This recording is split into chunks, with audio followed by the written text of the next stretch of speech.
नमस्कार, जनता टीवी पर आप सभी दर्शकों का स्वागत है। मैं हूं आपके साथ महिमा सिंह कंवर। आज हम बात करेंगे उस पावन पर्व की जिसे हम नवरात्र कहते हैं और नवरात्रों में मां दुर्गा की उपासना बड़ी धूमधाम से की जाती है जिससे मां दुर्गा का आशीर्वाद प्राप्त हो सके। इसलिए नवरात्रों के पहले दिन मां शैलपुत्री की विधि विधान से पूजा अर्चना की जाती है जिससे तमाम कष्ट दूर हो जाते हैं। और आज हमारे साथ स्टूडियो में मौजूद है ज्योतिषाचार्य साईं अमित जी। साईं अमित जी, बहुत बहुत स्वागत है आपका हमारे खास कार्यक्रम में। नमस्कार।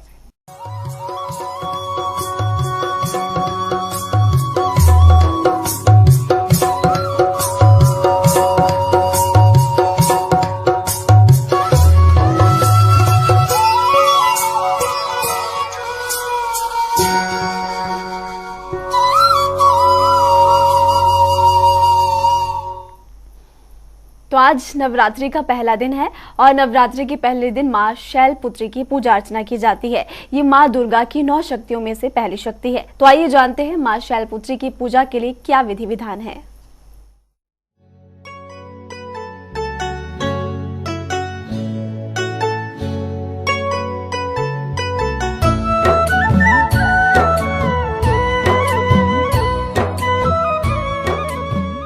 नवरात्र में देवी के 9 रूपों की पूजा की जाती है। हर दिन शक्ति के अलग अलग रूपों की पूजा होती है। बेहद भक्ति भाव से मनाने वाले इस पर्व में 9 दिनों तक व्रत रखने की भी परंपरा है। नवरात्रि के पहले दिन शक्ति स्वरूपा मां शैलपुत्री की पूजा की जाती है। मां शैलपुत्री को आदि शक्ति का प्रथम स्वरूप माना जाता है। ये पर्व 9 दिनों तक भारतीय संस्कृति की अनूठी झलक है। मां शैलपुत्री की पूजा लाल फूल, रोली, चंदन और अक्षत से की जाती है। उसके बाद पहले दिन मां शैलपुत्री स्वरूप की उपासना की जाती है। इस दिन से कई लोग 9 दिन या फिर 1 दिन का उपवास रखते हैं। कहा जाता है कि मां शैलपुत्री की उपासना और अर्चना करने से सूर्य मजबूत होता है और गाय के शुद्ध घी का प्रसाद बनाकर मां शैलपुत्री को भोग लगाने से मां भक्तों पर अपनी कृपा बरसाती है और मनचाहा वरदान देती है। इस भोग को ग्रहण करने से अच्छी सेहत का भी वरदान मिलता है और साथ ही साथ व्यक्ति को अपार मान सम्मान भी मिलता है। तो चलिए नवरात्र के पहले दिन की महिमा के बारे में जानते हैं। पावन नवरात्र का पहला दिन। पहले दिन मां शैलपुत्री स्वरूप की उपासना की जाती है। लाल फूल, रोली, चंदन और अक्षत से शैलपुत्री की पूजा की जाती है। नवरात्र के पहले दिन सूर्य संबंधी समस्याओं का निवारण कर सकते हैं। मां शैलपुत्री पर्वतराज हिमालय की पुत्री होने के कारण इनको शैलपुत्री कहा जाता है। पूर्व जन्म में इनका नाम सती था और ये भगवान शिव की पत्नी थी। सती के पिता दक्ष प्रजापति ने भगवान शिव का अपमान कर दिया था और इसी वजह से सती ने अपने आप को यज्ञ अग्नि में भस्म कर लिया था। अगले जन्म में सती शैलपुत्री बनी और भगवान शिव से ही विवाह किया और तभी से अब तक भगवान शिव की पत्नी और पार्वती के रूप में भी उन्हें जाना जाता है। बैल इनका सवारी होने के कारण इन्हें वृषभारूढ़ा भी कहा जाता है। इनके दाएं हाथ में त्रिशूल और बाएं हाथ में कमल धारण है। नवरात्र में पूजा अर्चना का खास महत्व है, लेकिन एक खास महत्व कलश स्थापना का भी है और ऐसी मान्यता है कि कलश स्थापना शुभ मुहूर्त में किया जाता है। नवरात्र में अगर खास मनोकामना पूरी करना चाहते हैं तो घर में कलश की स्थापना बेहद शुभ है। तो आइए जानते हैं कलश की स्थापना कैसे की जाए। कलश स्थापना करने की विधि। कलश की स्थापना शुभ मुहूर्त में करें। चौकी पर लाल वस्त्र बिछाकर कलश स्थापित करें।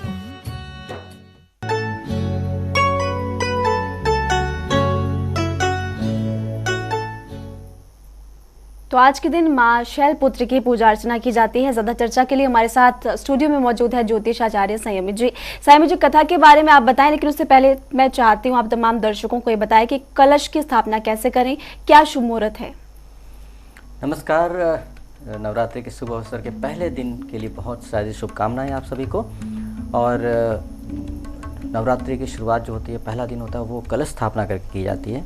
कलश स्थापना इसलिए ज़रूरी है कि जो आप पूजा करते हैं, हर रोज़ पूजा करते हैं, वो सारी पूजा का प्रभाव कलश में आता है और प्लस कलश के अंदर देवी विराजमान होती है, देवी की ऊर्जा होती है।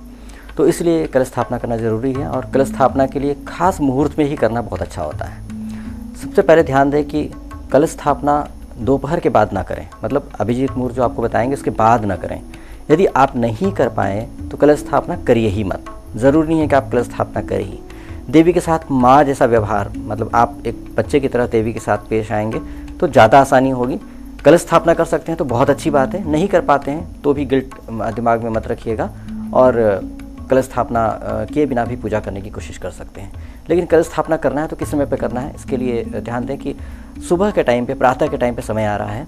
इस बार सुबह 6:17 से लेकर के 7:07 प्रातः, इस समय पर आपको कलश स्थापना करने का समय आ रहा है। अगर किसी वजह से प्रातः का समय मिस हो जाता है, अगर आप किसी वजह से नहीं कर पाते हैं तो आप दोपहर के समय अभिजीत मुहूर्त आता है, इस समय पे कर सकते हैं। दोपहर के समय पे कौन सा समय है, 11:45 से लेकर के 12:32। 11:45 दोपहर के समय से लेकर 12:32 का समय, ये भी बहुत शुभ है। तो ये ना सोचें कि ये ज़्यादा शुभ है वो ज़्यादा शुभ है, ऐसा नहीं सोच करके दोनों समय शुभ है।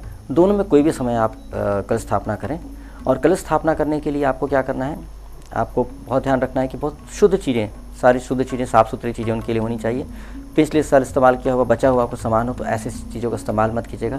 नए जीवन की शुरुआत करनी है, नई ऊर्जा की शुरुआत करनी है तो नए सामग्री से कीजिए तो बहुत अच्छा रहे। क्योंकि बहुत सारे लोग मुझे फ़ोन करके बताते हैं कि पहले का पड़ा हुआ का इस्तेमाल कर लें, तो ऐसा मत कीजिएगा। सबसे पहले ध्यान दें कि आपको क्या क्या सामग्री चाहिए होगा। तो आपको एक लकड़ी का पाटा चाहिए होगा, पीढ़ा चाहिए होगा जैसे उनको विराजने के लिए कलश को, और साथ में आपको लाल वस्त्र चाहिए। अक्षत जरूर चाहिए, अक्षत आप ढेर सारा रखें। अक्षत मतलब बिना टूटा हुआ चावल। ज़्यादातर मार्केट में पूजा के स्थान पर, पूजा के दुकान पर जो मिलता है अक्षत का करके, वो टूटे टूटे चावल को हल्दी में पीला कर देते हैं और उसको बेचते हैं, जो पूरी तरह से गलत है।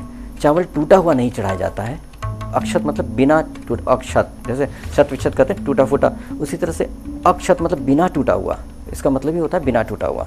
तो अक्षत आपको चढ़ाना है, बिल्कुल साबुत चावल, और थोड़ा सा हल्दी डाल देंगे तो बहुत ही अच्छा रहेगा, थोड़ा सा पीलापन हो जाएगा तो शुभ हो जाता है।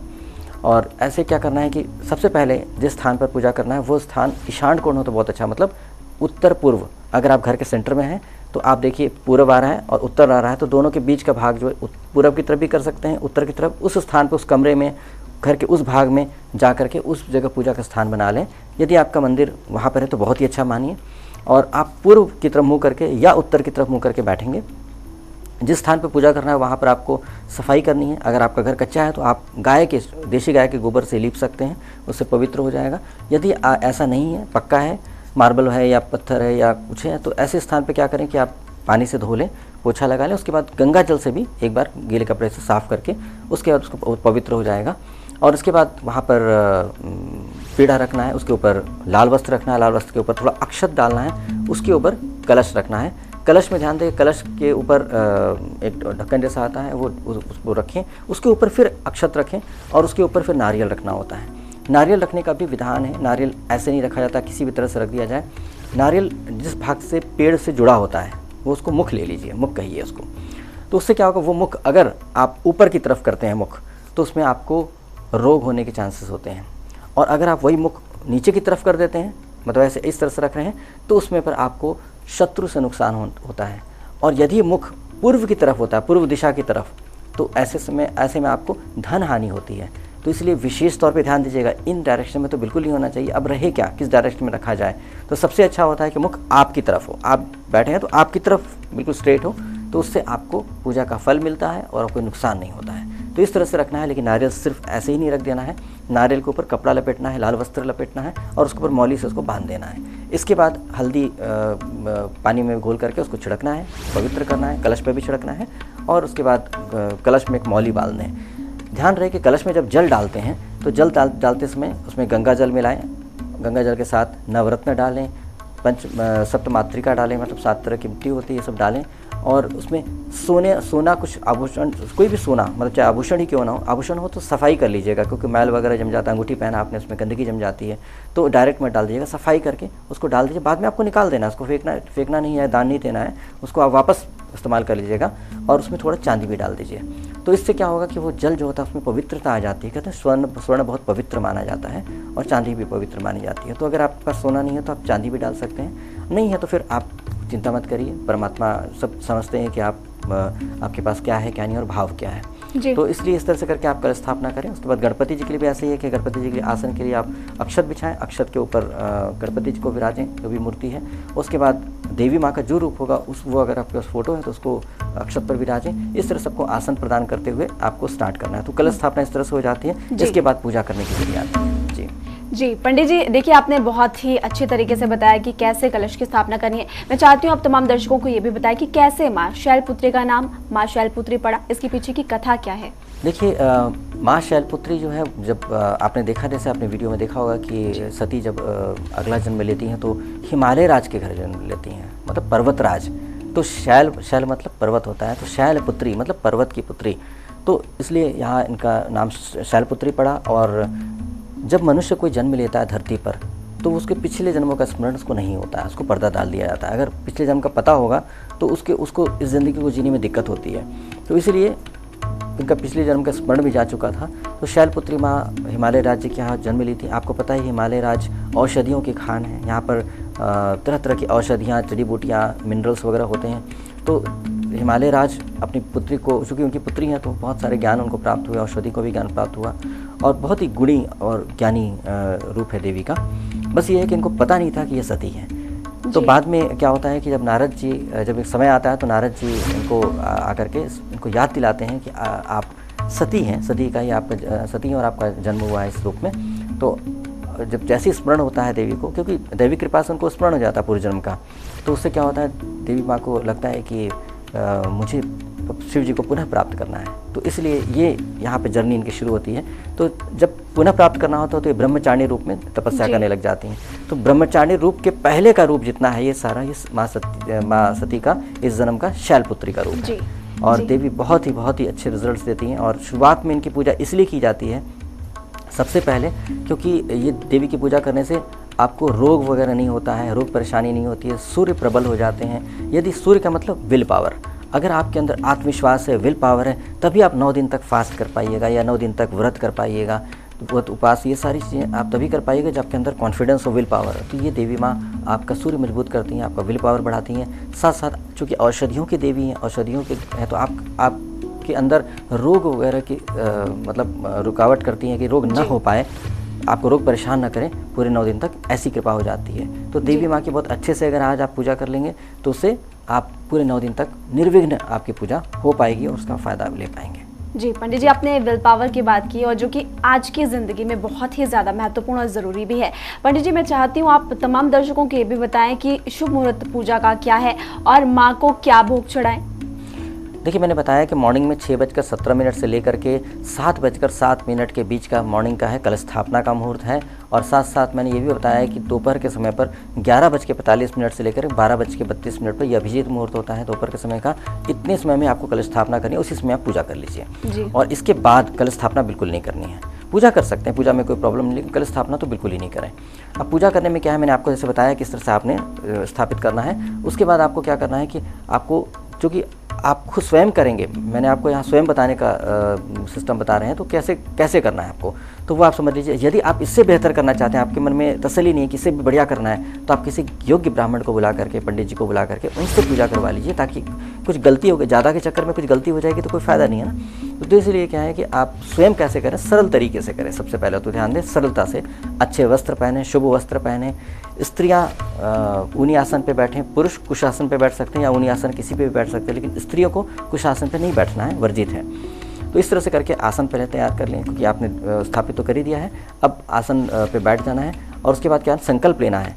अपने हाथ में जल लें, दाहिने हाथ में जल लें, बाएं हाथ को नीचे लगाएं और जल रख करके बोले कि अपना नाम, गोत्र, नक्षत्र, राशि कि आज देवी माँ के नवरात्रि के पहले दिन मैं देवी माँ के शैलपुत्री रूप का पूजन करने जा रही हूँ। कृपा करके, हे परमात्मा, कृपा करके मुझे सहयोग करें, जिससे मेरे यह पूजन निर्विघ्न पूर्ण हो, कोई बाधा ना आए। ऐसे करके जल को ऐसे भूमि पे गिराना है। तो एक टिप होता है, इसको देव तीर्थ कहते हैं। ऐसे करके नहीं गिराना, ऐसे करके भी नहीं गिराना है, क्योंकि ऐसे पितरों के लिए पिंडदान में श्राद्ध में दिया जाता है। तो आप सामने से दीजिएगा तो वो अच्छा रहता है। इस तरह से करके जल को ज़मीन पे गिराना जहाँ पैर ना पड़े। ये संकल्प लेने से क्या होता है कि देवी देवताओं का काम होता है पूजा स्वीकार करना और फल देना। तो देवी देवता उपस्थित होते हैं सूक्ष्म रूप में। तो उस तरह से आप जब संकल्प ले लिए उसके बाद आपको पूजा शुरू करना है। तो सबसे पहले आप दीपक प्रज्वलित कर दें, अग्निदेव का आह्वान करें, अग्निदेव को बोले कि नमस्कार करके अग्निदेव कृपा करके पधारें और मेरी पूजा के लिए आप प्रमाण दें।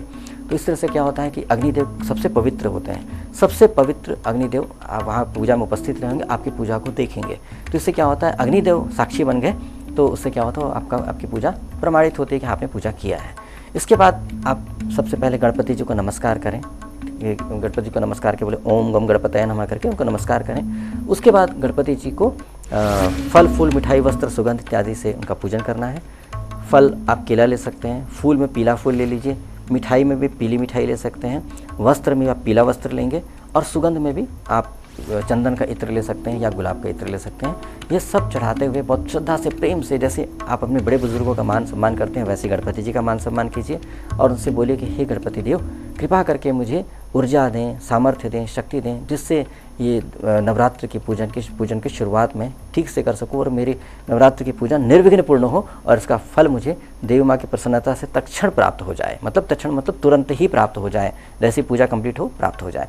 इस तरह से गणपति जी का आशीर्वाद लेंगे तो कहते हैं गणपति जी शुरुआत बहुत अच्छे से कर देते हैं और कहते हैं well beginning is half done.